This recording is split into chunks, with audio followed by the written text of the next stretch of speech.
Fundamental duties हमारे constitution में originally mention नहीं थी। इसकी ज़रूरत इमरजेंसी के बाद से लगने लगी। जब इमरजेंसी लागू हुआ था तो लोगों ने अपना भरपूर सपोर्ट और योगदान जो है वो इमरजेंसी में नहीं दिया था। उसके बाद इंदिरा गांधी को ये लगा कि हमने फंडामेंटल राइट्स तो लोगों को दिए, लेकिन लोगों के प्रति कोई फंडामेंटल ड्यूटीज़ हमने अपने कॉन्स्टिट्यूशन में जारी नहीं की है, जो कि लोगों के लिए बहुत इंपॉर्टेंट है। वो राइट्स को तो समझ गए लेकिन अपने कर्तव्य को ना समझ पाए। तो इसी चीज़ को ध्यान में रखते हुए इमरजेंसी के जस्ट बाद हमारे कॉन्स्टिट्यूशन में 42nd कॉन्स्टिट्यूशन अमेंडमेंट एक्ट 1976 के दौरान पार्ट 4 ए और आर्टिकल 51 ए को ऐड किया गया, जिसमें फंडामेंटल ड्यूटीज़ के प्रावधान जो हैं वो लिखे गए हैं। फंडामेंटल ड्यूटीज़ जो हैं वो नॉन जस्टिसिएबल हैं। इट मीन्स अगर इनको कोई भी नागरिक इनका पालन नहीं करता तो वो कोर्ट में नहीं ले जाया जा सकता उस केस को। जो फंडामेंटल ड्यूटीज़ हैं इसको हमने यूएसएसआर कॉन्स्टिट्यूशन से इंस्पायर्ड होकर अपने कंट्रीज़ में लागू किया है। ऐसे बहुत से डेमोक्रेटिक कंट्रीज़ हैं like USA, Canada, France, Germany और ऑस्ट्रेलिया, जहां पर अभी भी फंडामेंटल ड्यूटीज़ को उनके कॉन्स्टिट्यूशन में लिस्ट डाउन नहीं किया गया है। जापान कॉन्स्टिट्यूशन एक लौता डेमोक्रेटिक कॉन्स्टिट्यूशन है। अब इंडिया भी है, लेकिन पहले जो जापान कॉन्स्टिट्यूशन था वो वर्ल्ड में एक ऐसा डेमोक्रेटिक कॉन्स्टिट्यूशन था जिसमें list of duties of citizens को मेंशन किया गया है। तो जापान के बाद इंडिया दूसरा ऐसा डेमोक्रेटिक कंट्री है जहां पर कॉन्स्टिट्यूशन में फंडामेंटल ड्यूटीज़ यानी लोगों का जो ड्यूटी है, उनके द्वारा किए गए कर्तव्य हैं, उनको लिस्ट डाउन किया गया है और लोगों के लिए ये चीज़ जो है वो मैंडेटरी बनाई गई है, क्योंकि इसे 42nd कॉन्स्टिट्यूशन अमेंडमेंट एक्ट 1976 के दौरान हमारे कॉन्स्टिट्यूशन में ऐड ऑन किया गया। इसे याद रखिएगा, इसमें सिर्फ एक ही आर्टिकल का मेंशन है, that is article 51 A and part 4 ए को ऐड किया गया। फंडामेंटल ड्यूटीज़ को लिस्ट डाउन करने के लिए कमेटी बिठाई गई जिसका नाम था स्वरण सिंह कमेटी। इसको कांग्रेस पार्टी द्वारा 1976 में सेटअप किया गया और इनको ये ड्यूटी दी गई कि आप सोचिए, समझिए और पढ़िए और लिस्ट डाउन करिए कि कौन ऐसी फंडामेंटल ड्यूटीज़ है जिन्हें हम अपने कॉन्स्टिट्यूशन में लेट डाउन कर सकते हैं। तो इन्होंने कहा कि फंडामेंटल ड्यूटीज़ के लिए एक सेपरेट चैप्टर होना चाहिए और इन्होंने 8 फंडामेंटल ड्यूटीज़ को सजेस्ट किया। इनकी डिमांड्स को एक्सेप्ट किया गया, लेकिन सब मॉडिफिकेशन के साथ।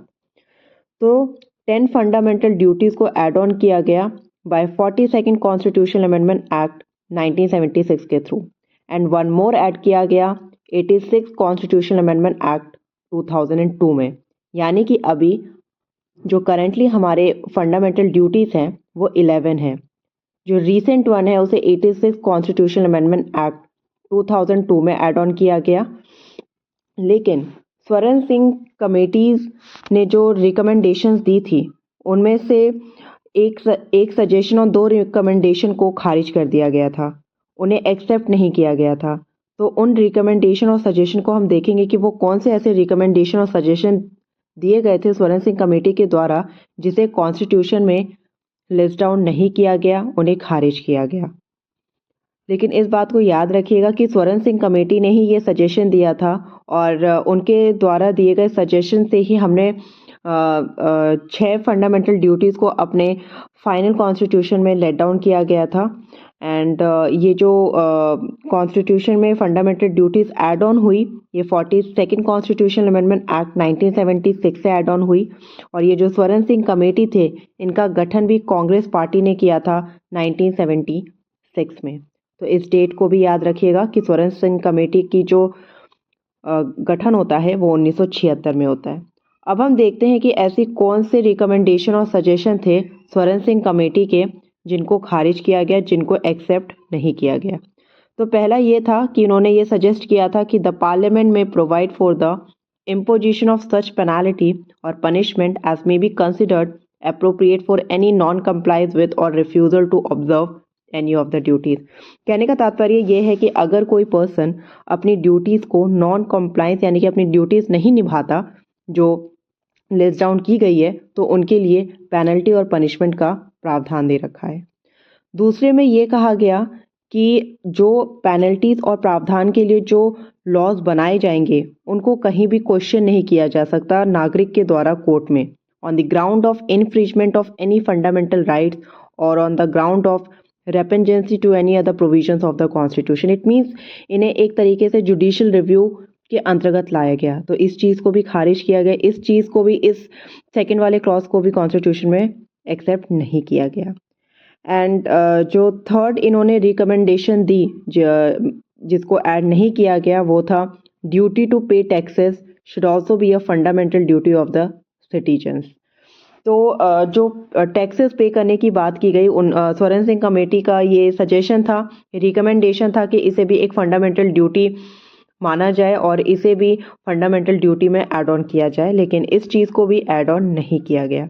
तो ये 3 ऐसे रिकमेंडेशंस थे और सजेशन थे जो स्वर्ण सिंह कमेटी ने दिए, लेकिन इनको एक्सेप्ट नहीं किया गया। तो आप इसे याद रखिएगा। पहला है इम्पोजिशन ऑफ सच पेनाल्टी और द पनिशमेंट, कि अगर कोई भी ड्यूटी परफॉर्म नहीं करता तो उसके लिए पेनाल्टी और पनिशमेंट दी जाएगी।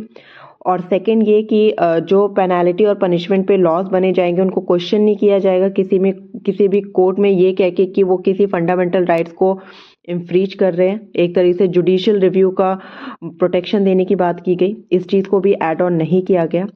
And the last one is duty to pay taxes should also be a fundamental duty of the citizen.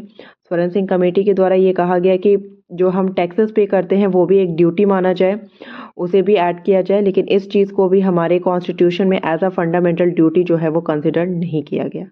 तो इन 3 जो प्रावधान हैं उन्हें याद रखिएगा।